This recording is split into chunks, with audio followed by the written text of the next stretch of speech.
Alors que nous approchons de ta parole, de ta révélation, ouvre nos cœurs, ouvre nos yeux, ouvre nos oreilles, afin que nous puissions voir les merveilles de ta grâce, les merveilles de l'histoire de Noël. Au nom de Jésus, nous te prions. Amen. Et aujourd'hui, on va parler des archives, parce que lorsque Matthieu commence son évangile, et lorsque nous ouvrons la première page du Nouveau Testament, nous tombons sur une liste de noms. Et donc, on va mettre Matthieu, chapitre 1, verset 1 au tableau. Ça dit, voici la généalogie de Jésus-Christ, fils de David, fils d'Abraham. Et donc, dans ce premier verset, il résume, c'est l'introduction de ce qui va suivre. Et nous avons l'habitude de commencer le récit de Noël au verset 18, où on parle de « Voici comment arriva la naissance de Jésus ». Parce que lorsque nous lisons ces 17 versets, ça ne nous dit rien. Pourtant, Matthieu a mis ces 17 versets de généalogie que nous allons lire dans quelques instants pour une bonne raison. C'est non seulement comme ça que Matthieu a choisi de commencer son évangile, l'évangile de la bonne nouvelle de Jésus-Christ, mais c'est aussi comme ça que commence le Nouveau Testament. Et donc, on ne peut pas arriver au Nouveau Testament et dire « je vais sauter tout un chapitre parce que je ne comprends pas ». Alors, mon but aujourd'hui, c'est de défricher le terrain. Si vous avez été là les Noëls précédents, vous savez qu'on a déjà parlé de la généalogie de Jésus, mais cette fois, je vais l'approcher d'une optique un petit peu différente. Alors, remettons les choses dans le contexte. Pour nous, ces versets peuvent sembler inutiles, ou ardus, ou même pas intéressants. Mais pour un juif de l'époque, et Matthieu écrit pour des juifs, donc pour un juif de l'époque, ces versets-là sont extrêmement importants parce qu'ils lui racontent une histoire. Il lui raconte l'histoire de son peuple, en réalité.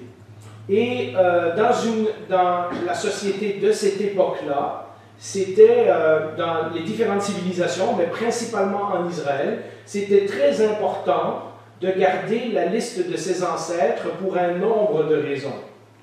C'était là-dedans qu'on trouvait toutes les informations culturelles et historiques, et même parfois commerciales, quand il y avait des propriétés qui avaient été vendues, etc. C'est dans ces genres de listes-là qu'on les trouvait. C'est pour ça qu'on en trouve dans le livre de Josué, dans le livre de Juges, dans le livre des Chroniques. C'est pour ça que la Bible a ces longues listes de familles et de clans et de descendants, parce que ça leur rappelle comment ils sont arrivés où ils sont aujourd'hui. Ça leur rappelle leur histoire, ça leur rappelle qu'ils ne sont pas venus de nulle part, qu'ils ont une liste d'ancêtres qui les précède. L'auteur Joseph, qui est un juif qui a écrit au 1er siècle après Jésus-Christ et qui nous a donné beaucoup d'informations sur la société au temps de Jésus, dit que ces documents-là étaient gardés dans des bâtiments. Aujourd'hui, on appellerait ça les archives publiques ou l'état civil.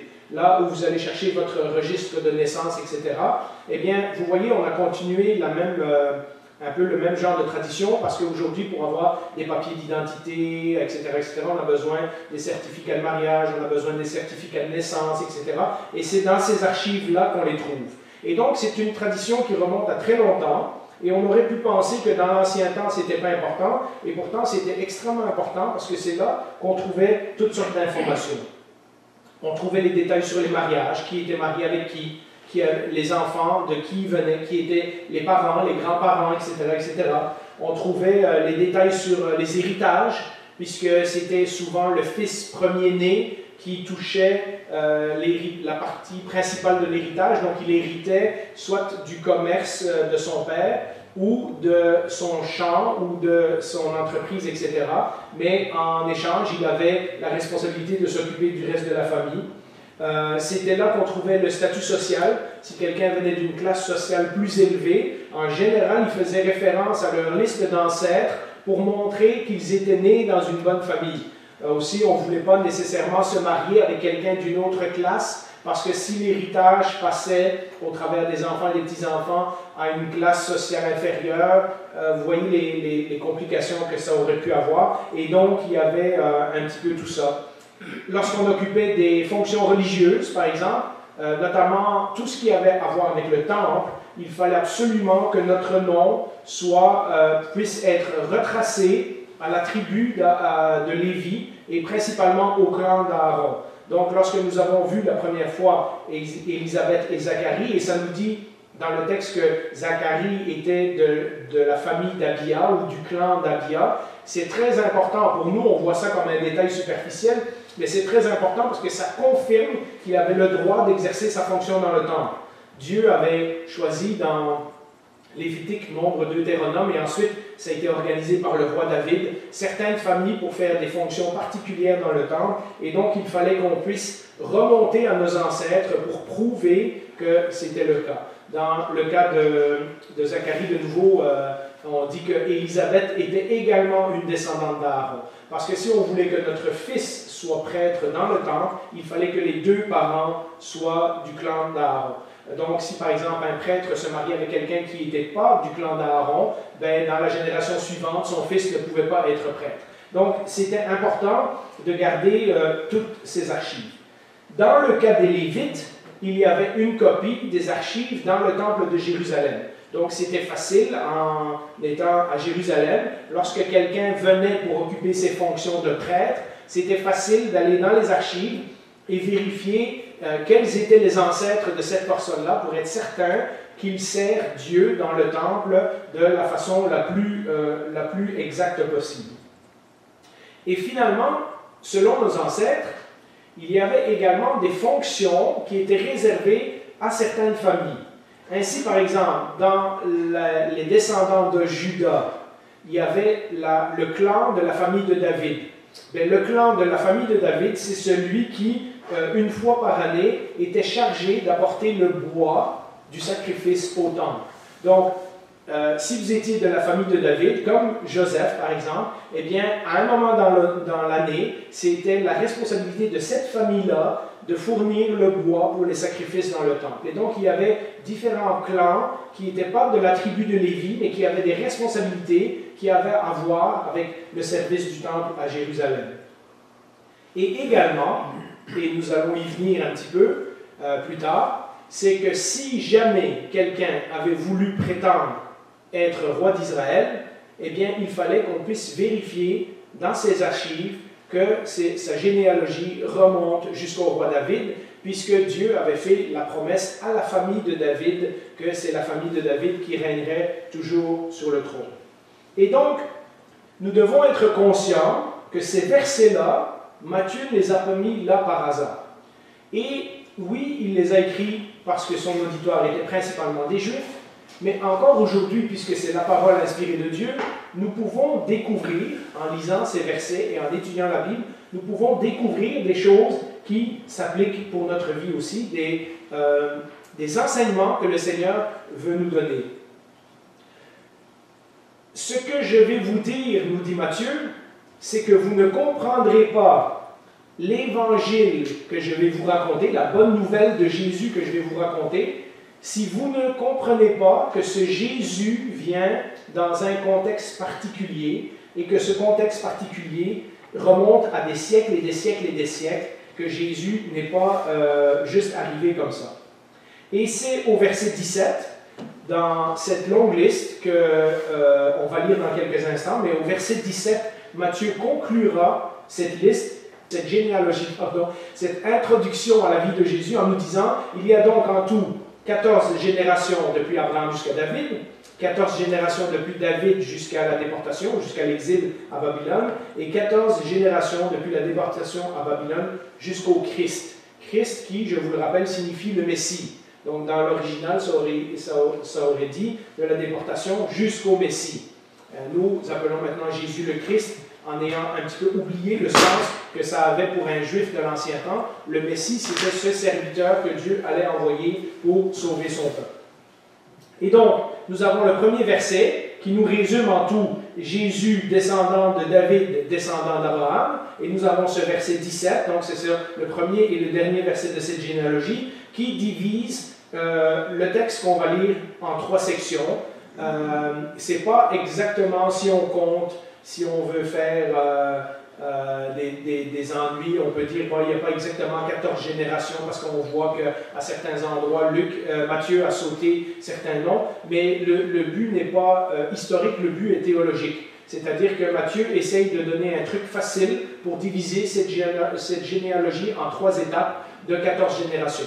Et donc, il y a 3 sections dont Abraham, David et le Messie sont les 3 points de repère. Et donc, on va voir d'abord Abraham et on va voir qu'est-ce que le texte nous enseigne à propos de Abraham.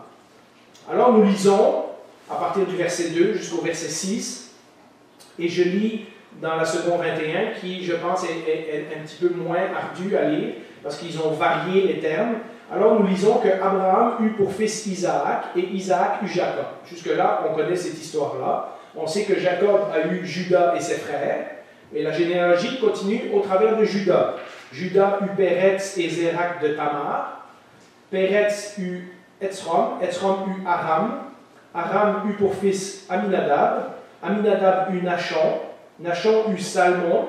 Salmon eut Boaz de Rahab. Donc, il y a quelqu'un qui s'est marié avec Rahab et qui a eu un enfant. Boaz eut Obed de Ruth. Donc, Boaz s'est marié et a eu Obed avec Ruth. Et puis, Obed eut pour fils Isaïe. Et Isaïe, c'est le père de David.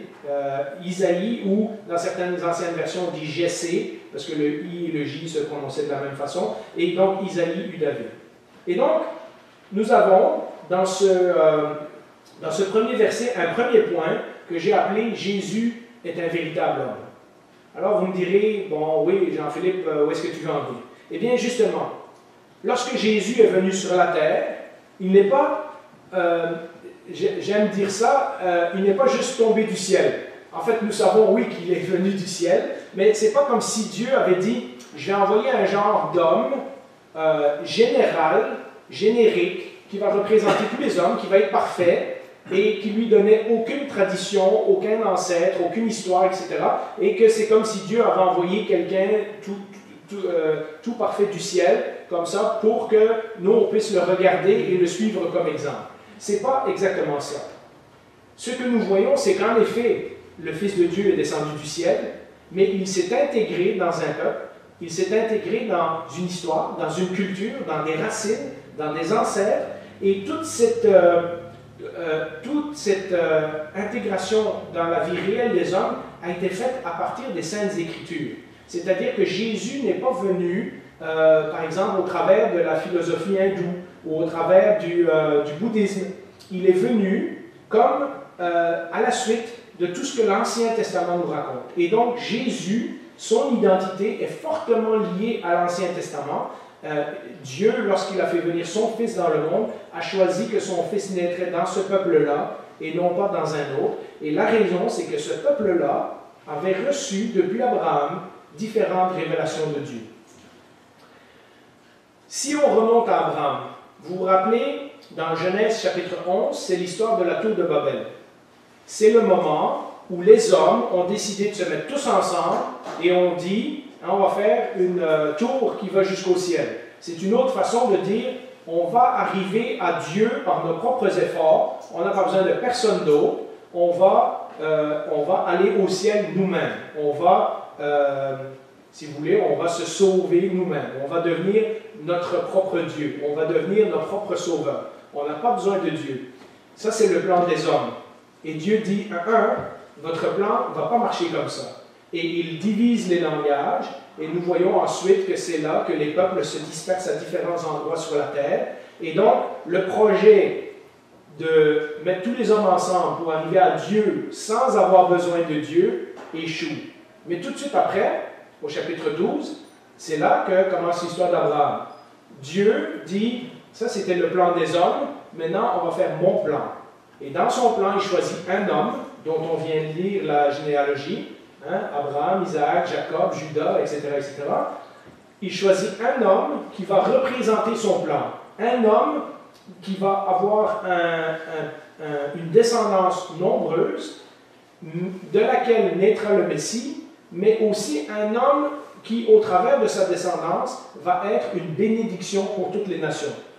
Si ça vous intéresse, vous relirez Genèse chapitre 12 à 15, vous verrez les promesses que Dieu fait à Abraham. Mais donc, dès le début, le plan de Dieu n'est pas simplement de bénir la famille d'Abraham et ses descendants, mais qu'au travers d'Abraham, il soit une bénédiction pour toutes les nations. Et donc, Dieu choisit un plan différent de ce que les hommes avaient choisi à la tour de Babel. Dieu met son plan pour rejoindre les hommes en action au travers d'un homme, Abraham, et ce plan, nous dit cette généalogie, les 4 versets qu'on vient de lire, se poursuivra d'une génération à l'autre jusqu'au roi David. Ce plan, cette promesse que Dieu a faite à Abraham, va finalement s'accomplir au travers d'autres êtres humains. Et ultimement, sera accompli par un descendant d'Abraham, nous dit le verset 1, puisque le Messie vient et est fils d'Abraham. Et donc, vous voyez comment Matthieu lit tout ça en disant, écoutez, Dieu a fait une promesse à Abraham il y a longtemps. Et cette promesse, il l'a accomplie de génération en génération jusqu'à ce qu'on arrive à Jésus qui est le Messie. Et donc, on peut dire que Jésus appartient à une nation, Jésus est né dans une nation dont la raison d'exister consiste à être une lumière pour le monde, consiste à être une lumière pour les nations, et ainsi d'amener la bénédiction de Dieu dans tous les peuples.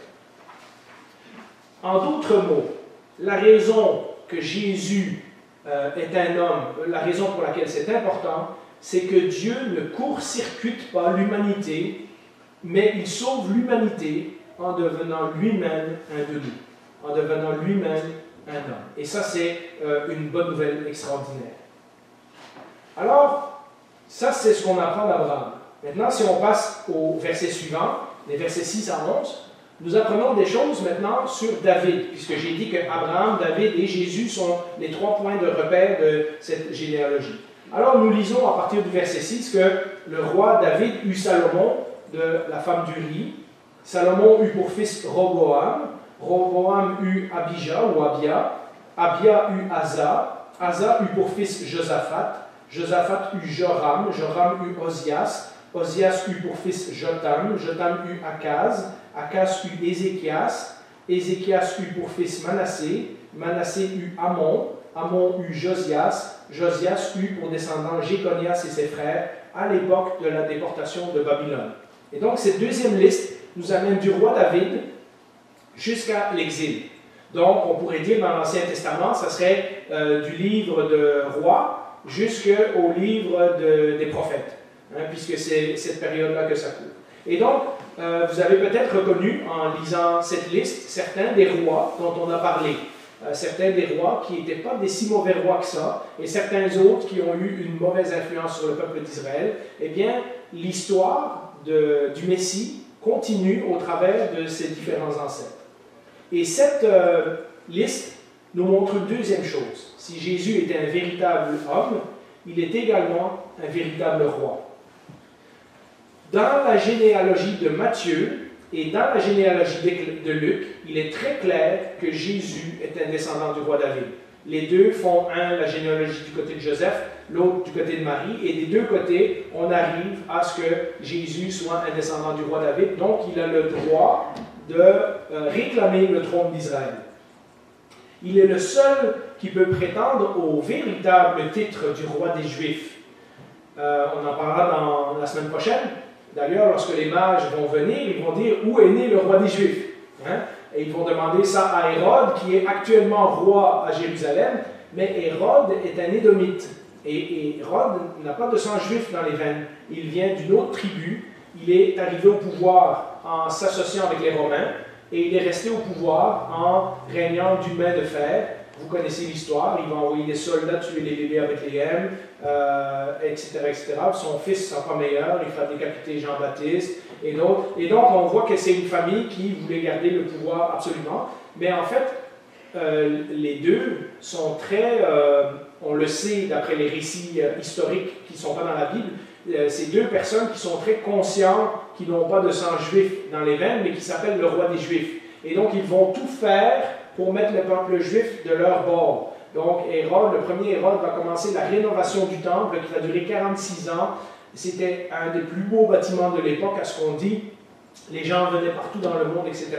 Hérode va construire des villes, des ports, il va construire des forteresses, dont certaines, vous avez peut-être entendu parler dans différents documentaires. Et donc, en étant conscient qu'ils ne sont pas les vrais rois des Juifs, ils sont obligés de faire beaucoup de choses pour le peuple pour mettre les Juifs de leur côté. Mais on sait que les Juifs ne vont jamais tellement aimer Hérode, parce que les Juifs qui connaissent bien leur généalogie savent très bien qu'il ne peut pas être le roi choisi par Dieu, puisqu'il ne vient pas de la lignée de David. Par contre, le texte de Matthieu et le texte de Luc fait bien attention de nous dire que Jésus descend de la lignée royale. Et donc, il peut prétendre au trône d'Israël. Nous savons que Dieu a fait une promesse à David en lui disant « Il y aurait toujours un descendant sur ton trône ». On peut mettre ce verset, il se trouve dans 2 Samuel, chapitre 7, verset 16. Ta maison et ton règne seront assurés pour toujours après toi, ton trône sera affermi pour toujours. Alors, d'un côté, nous avons Joseph qui habite à Nazareth, Marie qui habite à Nazareth, comme nous avons lu la semaine passée dans Luc chapitre 1, mais David est né à Bethléem. Et donc, Luc et Matthieu nous montrent comment, au travers des circonstances, à cause de l'édit de l'empereur, ils sont obligés de retourner à Bethléem pour s'enregistrer dans leur ville natale. Et donc, on aurait pu trouver dans les archives que Joseph venait véritablement de Bethléem, même si maintenant il était installé en tant que charpentier à Nazareth. Et donc, plus tard, et on en parlera dans la dernière de cette série, on va poser la question, est-ce que vraiment le Messie peut venir de Nazareth? Est-ce que quelque chose de bon peut venir de Nazareth? Et Luc et Matthieu mettent fin à cette controverse tout de suite en disant que Jésus est véritablement né à Bethléem, même si en effet on l'appelle Jésus de Nazareth ou le fils de Joseph de Nazareth. Et donc, en nous donnant cette généalogie qui pointe au roi David, nous savons que Jésus est véritablement né dans la ville du roi David. Mais Dieu avait fait cette promesse que nous avons lue au roi David, et évidemment, après l'exil, il n'y a plus de roi qui remonte sur le trône à Jérusalem. On en a parlé plusieurs fois. Lorsque Jéconias et ses frères sont revenus de Jérusalem, il n'y a plus un roi de la lignée de David qui est assis sur le trône de Jérusalem. Au contraire, suivant les prophéties que Daniel avait reçues, il y a les différents empires, les Mèdes et les Perses, et puis les Grecs, et puis les Romains, qui tour à tour vont dominer toute cette région du monde, et Israël ne sera plus jamais indépendant. Donc ils ne peuvent pas remettre un roi sur le trône, et comme je l'ai dit, le roi Hérode n'est pas un véritable juif, donc il est là pour servir de marionnette aux Romains, mais en réalité, tout le monde sait que Hérode n'est pas descendant de la lignée de David. Nous savons, par contre, que même si Jésus est descendant de la lignée royale, il ne montera jamais sur un trône à Jérusalem. Nous n'avons aucun récit qui nous dit que Jésus alla à Jérusalem pour réclamer son véritable trône. Et alors, le récit nous met devant ce choix, puisque Matthieu et Luc vont nous raconter la bonne nouvelle de Jésus-Christ, qui est le roi des Juifs, mais qui ne l'est pas dans le même sens qu'on se serait attendu. Et donc, Matthieu met beaucoup d'efforts à expliquer que si Jésus est bien un descendant physique de la lignée du roi David, et qu'il représente l'accomplissement de la promesse de 2 Samuel, chapitre 7, verset 16, en même temps, la venue de Jésus dans le monde coïncide avec le temps que Dieu a choisi pour établir son royaume sur terre. Et c'est pour ça que dans Matthieu, nous allons parler des paraboles du royaume, où Jésus va parler du royaume de Dieu de long en large, etc. Et Matthieu nous fait ce lien particulier en disant Jésus vient comme roi, mais pas comme le roi qu'on attendait, le roi d'un royaume spirituel. Jésus dira lui-même devant Pilate, mon royaume n'est pas de ce monde, sinon mes serviteurs auraient combattu pour moi. Et donc, nous avons dans tout l'Évangile cette exposition du royaume de Dieu qui, en fait, n'est pas le fait que Jésus monte sur le trône à Jérusalem pour rétablir Israël, mais le fait que Jésus monte sur un trône spirituel pour sauver les gens de leur misère, de leur péché, de leur éloignement de Dieu. Le Messie devait apporter un royaume de justice. Si on lit les prophéties, Ésaïe, Jérémie, Ézéchiel, etc., de restauration, de paix sur la terre, en Joël, de conversion des nations envers Dieu. Ça, c'est donc un résumé de toutes les promesses que Dieu a fait à Abraham et à David. Tout cela, nous dit Matthieu, devient réalité avec la naissance de Jésus, mais pas de la façon dont on se serait attendu. Car c'est un jour un roi qui portera une couronne d'épée. Alors, nous nous retrouvons dans la troisième section, la déportation à Babylone, ou l'exil, et on trouve la liste à partir des versets 12 à 16. Et Matthieu nous dit ceci: après la déportation à Babylone, Jéconias eut pour fils Shealtiel, Shealtiel eut Zorobabel, Zorobabel eut pour fils Abiud, Abiud eut Eliakim, Eliakim eut Azor, Azor eut pour fils Sadoc, Sadoc eut Hakim, Hakim eut Eliud, Eliud eut pour fils Éléazar, Éléazar eut Matan, Matan eut Jacob, et Jacob eut pour fils Joseph, l'époux de Marie, de laquelle est né Jésus, qu'on appelle le Christ. Nous reviendrons sur ce verset 16 dans une autre prédication, mais en continuant sa liste, en continuant sa généalogie, Matthieu nous amène à la troisième section, à la troisième liste d'ancêtres qui nous amène maintenant au Christ, au Messie. Et ce que nous apprenons, et c'est le troisième point, c'est que Jésus est véritablement l'accomplissement de l'Ancien Testament. Au travers de cette liste, nous voyons que la liste qui a commencé à Abraham et qui finit à Jésus, que Jésus est l'accomplissement de toutes les promesses, de tout ce que Dieu a promis, de tout le plan de Dieu, depuis Abraham jusqu'à lui. Il y a, lorsqu'on lit l'Ancien Testament, on remarque qu'il y a une action de Dieu. L'histoire n'est jamais statique. Il y a comme quelque chose qui va de l'avant. On perçoit que Dieu fait un plan. Puisque à Adam, il dit une chose, à Noé, il dit autre chose, à Abraham, il complète, à Moïse, il rajoute encore des révélations, à David, il parle de la royauté. C'est comme si à chaque étape de l'histoire du salut, Dieu mettait en place des briques pour construire son édifice. Et c'est ce qu'on appelle dans l'Ancien Testament la révélation progressive. Donc Dieu ne l'explique pas tout d'un coup, il l'explique au travers de différentes promesses, dont Matthieu nous dit une particulièrement faite à Abraham et une faite à David. Et Jésus rejoint tout ça. Les versets que nous venons de lire nous parlent d'une crise extrêmement grave, l'exil. En effet, Dieu a fait une promesse à Abraham, qu'il serait une bénédiction pour toutes les nations. Il a fait une promesse à David, qu'il y aurait un descendant de David sur le trône pour toujours. Mais lorsqu'on arrive à l'exil, on a l'impression que tout ça est remis en cause. Il y a 10 tribus qui sont effacées de la carte. Il y en a 2 qui se retrouvent captives à Babylone pendant 70 ans. Le temple est détruit, Jérusalem est détruite. Il n'y a plus personne dans le pays. On a l'impression que cette promesse de Dieu va tomber dans l'eau. Parce qu'on ne voit pas comment Dieu va continuer sa promesse avec quelque chose d'aussi grave qu'un deuxième esclavage. Si vous voulez, les Juifs avaient été libérés de l'esclavage en Égypte. Et maintenant, ils sont envoyés en captivité à Babylone. Et on se demande comment tout ça va se passer. Et pourtant, Matthieu continue sa généalogie en nous disant « après la déportation ». Et donc, Dieu est bon. Après les 70 ans d'exil, on continue de trouver des traces de la famille de David et des ancêtres de Jésus. Et Dieu continue son histoire. Vous savez, Zorobabel, le troisième nom sur la liste, c'est celui qu'on a lu il y a quelques années. On avait étudié le prophète Zacharie, le chapitre 3, lorsque le peuple revient pour reconstruire le temple et revient pour construire Jérusalem. Et donc, tous ses descendants vont finir, tous ses ancêtres vont finir par amener à Jésus-Christ. Rien de ce qui est arrivé, malgré que l'histoire d'Israël est très compliquée, rien de ce qui est arrivé, y compris l'exil, ne va détourner Dieu de son plan. Dieu continue de amener son plan où il veut, qui va aboutir en Jésus, même au travers des circonstances troublées.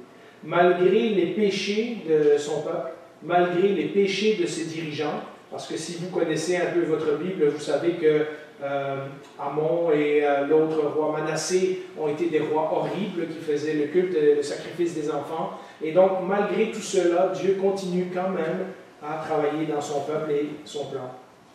Si vous ne l'avez pas remarqué, on en a parlé l'année passée, dans cette liste qu'on a lue, il y a le nom de 4 femmes.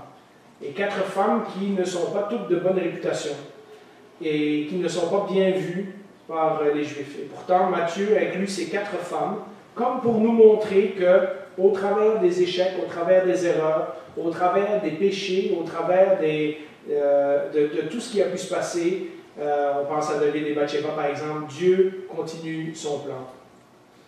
Et cette liste se finit un jour par une cinquième femme qui est Marie. Et on en a parlé, hein, Marie qui tombe enceinte alors qu'elle est supposée d'être mariée avec Joseph. Et tout le scandale que ça aurait pu faire à son époque. Et cette femme qui va mettre au monde le Messie d'une façon miraculeuse, on en a parlé la semaine passée. Alors, je vous ai parlé depuis le début que Dieu avait un plan. Ce n'était pas le plan que les gens avaient à Babel. Que ce plan a été mis en péril au travers de différentes époques. Mais quel est ce plan? Quel est ce plan? Une fois que Matthieu nous a expliqué cette liste d'ancêtres, tout en tenant compte du premier verset qui nous dit que Jésus est descendant de David et d'Abraham, et du dernier verset qui nous dit que c'est de Marie donc, que Jésus est né, qui fut appelé le Messie. Donc tout le plan de Dieu est incorporé là-dedans. Une fois que Matthieu nous a expliqué tout cela, nous pouvons maintenant nous plonger dans le reste de l'histoire de Noël. Et nous ne la lirons pas aujourd'hui, nous garderons ça pour les prochains jours, mais nous ne pouvons comprendre Matthieu chapitre 1 à partir du verset 18 et la suite seulement si nous avons été attentifs à cette généalogie. Parce que ce Jésus qui va naître est né pour une bonne raison. Nous ne comprendrons la signification de la venue de Jésus dans le monde que si nous comprenons le plan de Dieu. Cette promesse à Abraham, cette promesse à David, cette promesse qui a continué malgré l'exil, malgré la déportation, et qui finit par aboutir dans un petit village de Bethléem, la nuit de Noël, il y a 2000 ans, avec un papa qui est charpentier, avec une maman qui est toute jeune, qui n'a jamais eu de responsabilité importante avant, puisque c'est la première fois qu'elle va être mère. Une nuit de Noël où presque tout le monde, nous le verrons, ce n'est pas tout le monde, mais où beaucoup de gens ne seront même pas conscients que Dieu est venu dans le monde. Et pourtant, c'était ça le plan de Dieu. Et lorsque nous lisons, et je vous laisserai lire chez vous, mais vous pouvez également relire ce que l'ange a dit à Marie, ça c'est le message de la semaine passée dans Luc, hein, une fois que nous lisons la suite, nous nous rendons compte que ce Jésus est d'abord décrit comme le Sauveur. À Marie et à Joseph, il dira, tu vas l'appeler Jésus, parce que c'est lui qui sauvera son peuple de ses péchés. Celui, c'est Jésus par lequel la malédiction du péché et de la mort est levée, et celui qui va accomplir finalement la promesse que Dieu a donnée dans Genèse chapitre 3 verset 15, lorsqu'il dit au serpent, un jour de la descendance de la femme viendra quelqu'un qui va t'écraser la tête. Et donc nous voyons depuis Genèse chapitre 3 en fait, jusqu'à Jésus, nous voyons l'accomplissement du plan de Dieu, et son plan, c'était d'envoyer dans le monde son Fils qui deviendrait notre Sauveur. Et donc, ce n'est pas la tour de Babel, ce n'est pas nous qui allons nous sauver nous-mêmes en nous mettant tous ensemble, en faisant des efforts et en arrivant au ciel. C'est Jésus, le Fils de Dieu, l'unique Fils de Dieu qui doit venir dans le monde pour nous débarrasser de la malédiction du péché. Et cette promesse qui se poursuivra au travers d'Abraham, de David et de beaucoup d'autres. Un autre thème que vous allez rencontrer dans les prochains versets, quand vous lirez le récit chez vous, c'est qu'il est Emmanuel. Emmanuel, Dieu avec nous. Ce n'est pas un Dieu, nous dit la Bible, qui a regardé l'humanité de loin se débattre tout seul dans son péché, mais qui est intervenu, qui s'est incarné physiquement dans la peau d'un bébé la nuit de Noël pour venir partager notre peine et notre souffrance. Ce Dieu n'a pas regardé l'homme de loin, mais il s'est impliqué activement et personnellement dans ce plan. Nous le voyons déjà, il apparaît à Abraham, il apparaît à différentes personnes dans l'Ancien Testament, mais dans la personne de Jésus, c'est Dieu lui-même sur la terre qui vient pour partager notre humanité. Et l'autre thème que vous rencontrerez dans les prochains versets, notamment lorsqu'on va parler des mages qui viennent pour adorer le roi des Juifs, l'autre thème qui va ressortir de tous ces récits de Noël, c'est que Jésus est le roi.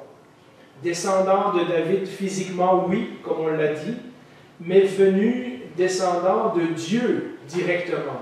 Puisque Matthieu ne nous dit pas, si vous avez remarqué au verset 16, que il a été engendré par Joseph. Mais ça dit, Jacob eut pour fils Joseph, l'époux de Marie, de laquelle Jésus est né. Et donc, Matthieu nous fait cet indice que Luc nous a déjà expliqué, que c'est Marie qui a porté Jésus, et Joseph n'est pas son père physique. Et donc, la généalogie même nous dit qu'il a été engendré par Marie, par un miracle du Saint-Esprit.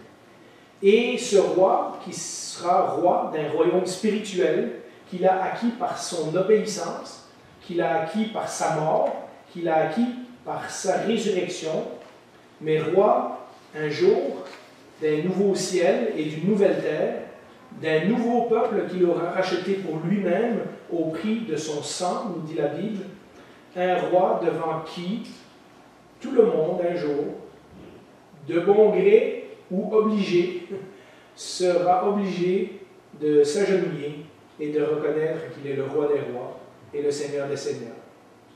Alors aujourd'hui, il nous invite à faire partie de cette histoire parce que autant les ancêtres de Jésus pointaient à la venue de Jésus, autant nous pourrions dire que nous sommes les enfants, les petits-enfants, les arrière-petits-enfants d'Abraham par la foi, et nous sommes donc partie de cette grande famille, de ce grand plan, de cette grande histoire qui continue avec nous. Maintenant, Jésus a déjà tout fait pour notre salut sur la croix. Nous n'attendons que le jour où il revienne, mais de la même façon que Abraham, David, les gens dans l'exil attendaient avec impatience la venue du Messie, nous attendons aujourd'hui la seconde venue du Messie, le jour où il vient nous chercher définitivement pour être avec lui. Alors, si Jésus est vraiment tout cela, si Jésus est vraiment un véritable homme, mais en même temps véritablement Dieu, Dieu parmi nous, véritablement roi, est-ce que nous pouvons nous permettre, en ces temps de Noël, de passer à côté de ça? Je vous invite à prier.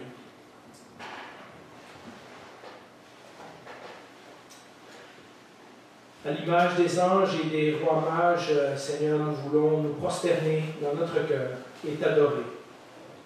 Parce que lorsque nous lisons cette histoire attentivement, nous nous rendons compte combien ton plan était extraordinaire, combien ton plan était surprenant, imprévu, mais comment aussi tu as mené ton plan à bien au travers de toutes sortes de circonstances. Et tout cela afin que nous, pas juste nous, beaucoup d'autres, mais aujourd'hui particulièrement, alors que nous sommes confrontés à ta parole, nous nous rendons compte que c'est pour nous que tu as fait cela, pour moi personnellement. Merci parce que tu as accepté de venir dans la peau d'une créature pour partager notre humanité, pour pouvoir nous sauver du péché et de la séparation avec ton Père.